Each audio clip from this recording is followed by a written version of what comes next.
Hey guys, how you going? So today on BK Sport, we are here for State of Origin. Yes, it is the big time of the year on the rugby league calendar, and it's in a brand new time slot. Usually these games are held in the middle of June and July, but obviously this year there was no Origins midweek, and it's at the end of the year. We've already had the grand final, we've already seen the Melbourne Storm win the comp, and now we're here at State of Origin where we get to see the best of three series. Obviously State of Origin is very difficult to predict. It doesn't matter when it is, you know, these are two of the best teams going up against each other, you know, the best players in the competition. I'd actually argue that State of Origin means more to the Australian people than the Kangaroos and the actual International Rugby League. The passion is just surreal, and the way this game is played is between two of the best teams with the best players they can possibly put forward in an absolute slogfest for 3 games. But like I was saying, it's always incredibly difficult to predict this series. However, this year is even more difficult because not only is it not in its same time slot, but that time slot brings with it some kind of major differences that maybe we might be seeing a part of. The differences that I'm talking about mainly refers to the fact that a lot of these players that are actually playing finished playing about a month ago, you know, 6 weeks ago, where before the finals started. You know, bottom 8 teams that have these good players like, you know, Queensland with your AJ Brimson and your Xavier Coates, and, you know, a lot of the Queensland team actually, you know, they haven't played in a very long time, and that's another thing that we might have to worry about in this game in regards to both teams, is that I wouldn't say rustiness. I wouldn't say that anyone would be rusty. This is still rugby league. This is still what they get paid to do. They would have been training still, but they're not in the general routine. They're not in that moment where it's like bang, bang, bang, bang, bang. They've had a massive break here, and then some players have not had a massive break. Some players have been on massive benders, you know, Melbourne Storm, Cameron Munster. You know, some players have been on benders and celebrated winning the grand final. So for me, I prefer it mid-year. But anyway, let's talk about game 1 of the 2020 State of Origin.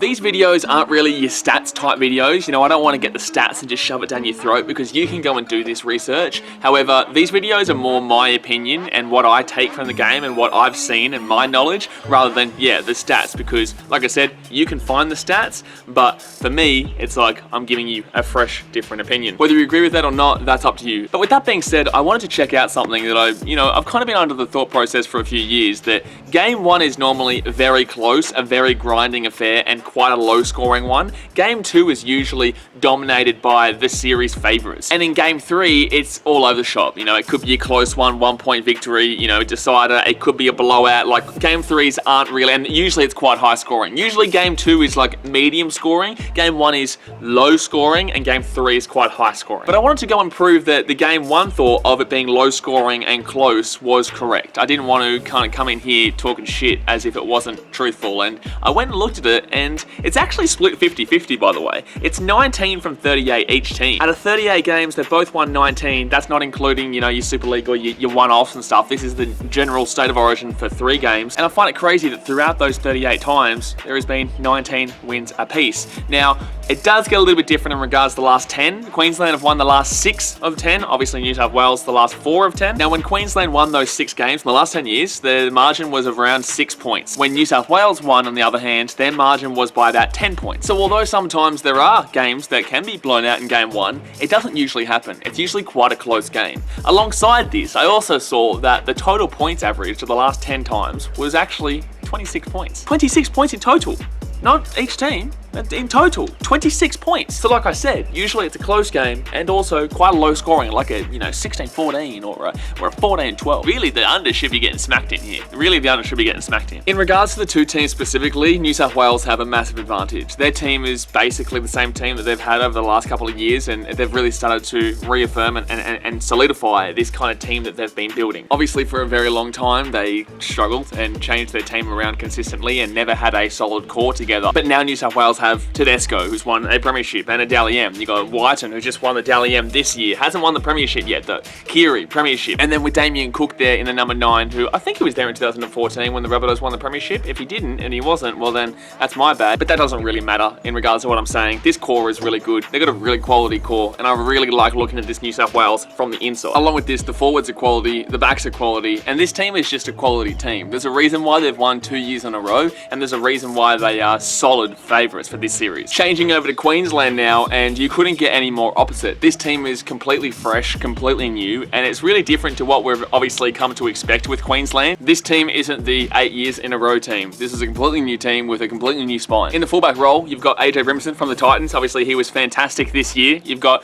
Munster and Cherry Evans taking over the halves role, so at least they've got some experience and quality behind them. And then you've got Jake Friend, who's a very experienced player when it comes to actually the NRL rather than State of Origin. You know what you're going to get with him. I wouldn't expect anything kind of special from Jake Friend, but I think you know that he's going to put in a performance, he's going to make plenty of tackles, and he's going to do the right thing. You know, there is the chance that they could have gone for Harry Grant, but yeah, I think that Jake Friend's a safe option. I think he's the safe option in the sense that this team is very young, and if you chuck in a very young and inexperienced hooker that had a fantastic year, mind you, but if you chuck him in as well, then that's just another youthful, inexperienced person to the team in a crucial part, a crucial role where he needs to lead this team around. So no, I understand Jake Friend being in that role. When you look at this back line, it's very young. You know, you've got AJ Brimson there, you've got Xavier Coates and Philip Sammy on the wings. Gagai is probably the only guy there with a serious amount of experience, and Branko Lee, you know, he's a revitalised player this year, so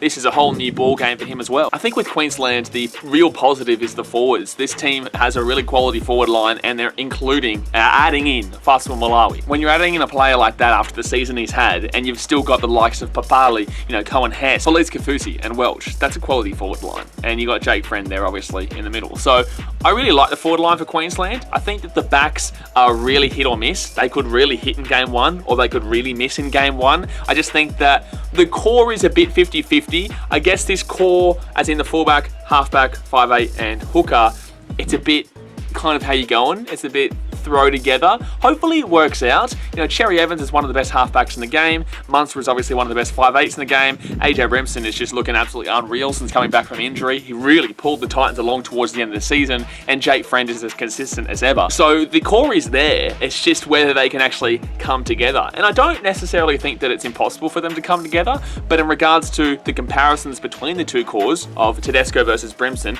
you're going to have to give it to Tedesco based on his consistency over time. Brimson, you know, has the ability to potentially be at the level of Tedesco, but not just yet. You've got the halves, which is Keary and Cleary, compared to the halves of Munster and Cherry Evans. Now, I actually think this is a very even matchup. I think these two matchups here are really quality. You know, you look at Cherry Evans and you look at Manly, and you think that the reason why Manly are like that and he's there, and you kind of get a negative thought process of it. But in reality, he's one of the best halfbacks in the game, and he's just at a team that struggled this year. So you can't really look at the team's performance and blame it on him. Munster and Cherry Evans do well together. So for me, the halves really equal each other out. Cleary has a bit of inexperience, but the potential, and he also obviously was in the grand final. I actually think I'd side with Queensland in regards to the halves. Truly, I think I'd give Queensland the advantage in the halves. But then we get to the hooker role, and I've got to give the advantage back to Damien Cook. So after all this is being said, I've said that the fullback basically goes to New South Wales. I think that the halves go to Queensland, and I think, only just, and then I think that it could even be cancelled out.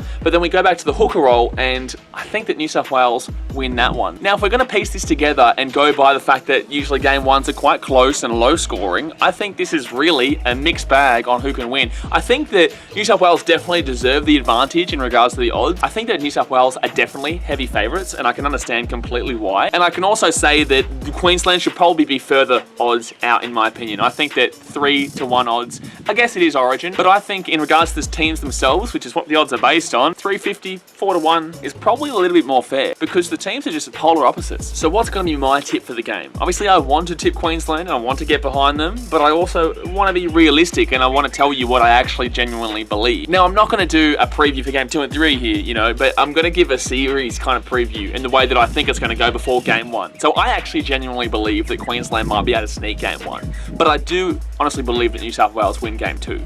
I think this will go to a decider. I think that New South Wales probably have the quality to get over the line in the end. However, we saw last year, everyone wrote Queensland off completely last year. You know, game 1, they were worse odds than this. I think they were 350-1 in game number 1, and obviously Queensland won that game. Game 2, New South Wales came and absolutely blew them apart. And game 3, Queensland were like $3-1 as well, and they sent it to basically the 80th minute. No, the 80th minute. They sent it to the 80th minute where Tedesco had to score a try after the siren, or whatever, to win the game. So although this team doesn't look like they can do it, this is also Origin, and anyone can do it. Now, the only thing that I want to say is that this is at Adelaide. For me, I don't recall Queensland ever having a good record when it's not played at New South Wales or Queensland. I don't think the New South Wales or Queensland, like ANZ or Suncorp, is really too much of a factor.